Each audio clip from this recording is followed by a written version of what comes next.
A very good morning to each and everyone watching Mamargo Gasabo Television. Thank you for being with us in today's news edition. You're going to be with me, Kamikaze Gislen. Now let's kick off with the news headlines.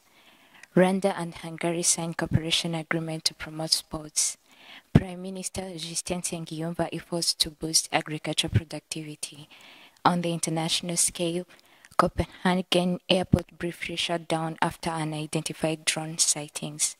Let's take a short break to be back into the news details.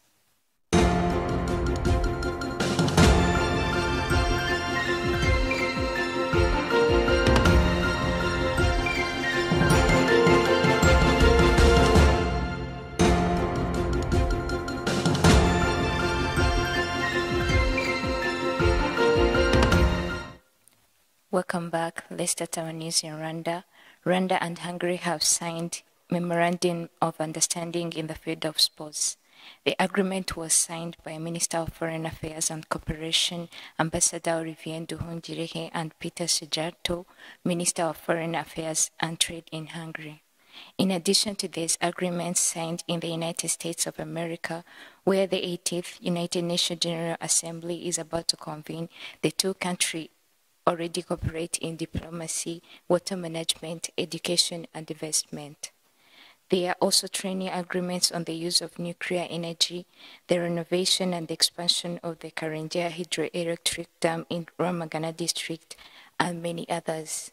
Among the readers who were part of the delegation of Rwanda was the Minister of Sports, Neri Mukazaire, who also took the opportunity to attend the opening ceremony of the Tour de Hongrie cycling race. Rwanda already has an embassy in Budapest, the capital of Hungary, which was established in December 2023. Hungary is currently represented in Rwanda by its embassy based in Nairobi, Kenya, but opened its diplomatic office in Kigali in August 2023. Moving ahead, Prime Minister Nsengiyumva has praised the government's support to significantly boost agriculture productivity across Rwanda, calling on farmers to double their yields as national priority. Speaking during the launch of the 2026 Agriculture Season A in Nyaruguru District, the Prime Minister stressed the need for increasing crop yields, underscoring agriculture's central role in improving food security, household income, and national development. The launch took place in Urgonja marshland, covering 115 hectares, where the Premier joined farmers in planting maize and reiterated the government's commitment to nearly double maize productivity from the current 5.2 tons to at least 10 tons per hectare. The marshland is primarily used for maize and potato farming. Speaking at the launch, Minister Nsengiyumva underscored the critical role of agriculture in Rwanda's development, highlighting the need for producing more food security and having a surplus for markets. Minister told the farmers at Uronja marshland that with government support they can reach 10 tons per hectare from the current 5.2 tons. Overall, he said the government strategy goal under the second phase of the National Strategy for Transformation NST2 is to increase the productivity of major food, including cassava, maize, and beans by at least 50%. He called on farmers and all Rwandans to commit to this goal, pledging that the government will assess progress during the next harvest season.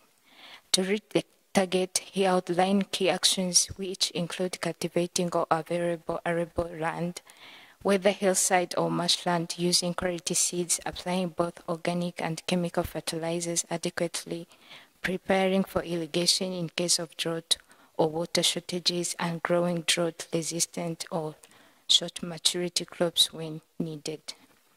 The Prime Minister reiterated that the government is determined to support farmers through the Ministry of Agriculture and Animal Resources by providing access to agronomists and agricultural extension services.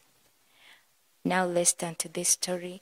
The Director General of the Rwanda Development Board, Jean-Guy Africa, has urged Egyptian investors to come and see the various opportunities Rwanda has, as it is a country committed to become an investment hub and gateway to the wider regional market.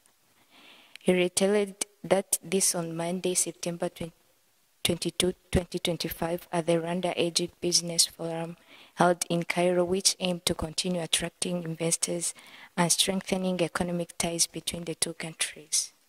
This forum brought together business leaders and investors from both countries to exchange ideas, opportunities that both countries have, promote sustainable cooperation, and promote trade and investment. Some of the sectors in which Egyptian investors have been shown investing in Rwanda include agriculture, industry, tourism, hospitality, infrastructure, healthcare and pharmaceuticals, residential construction, and mining. During this forum, both sides agreed that in order to capitalize on the advantages that both countries have in their respective regions, there is need to facilitate investment, exchange technological knowledge, and establish solid business projects in order to connect and expand on the African continent and beyond. Let's take a short break to be back on the international news. Welcome to Albert.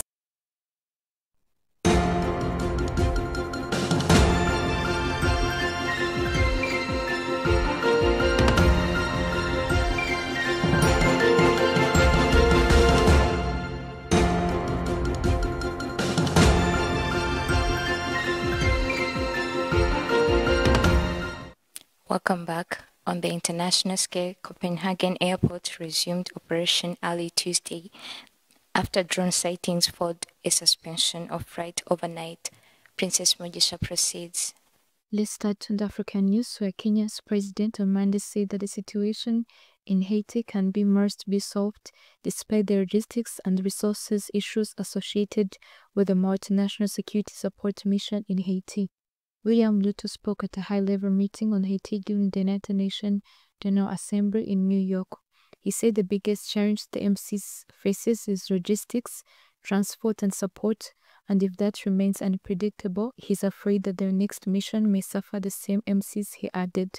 The UN Security Council created the MCC with resolution adopted on 2nd October 2023. As of June 2025, few more than 1,000 personnel, most from Kenya, have been sent to Haiti, well short of 2,500 troops planned for the UN mission. In his comments, Ruto thanked the United States for its effort to provide transportation, but regretted the sometimes poor condition of the US equipment. The United States on Monday has also reaffirmed its call for scaled-up gang suppression force with a broader mandate to bring back security in Haiti. U.S. Deputy Secretary of State Christophe Landry said the GSF proposal has received support from the 32 members of the Organization of American States. This new force would consist of more than 5,500 personnel, more than 5 times the size of the current MC's mission, he added. The mandate of the MSS is expiring on 2nd October as gang violence remains rampant in Haiti.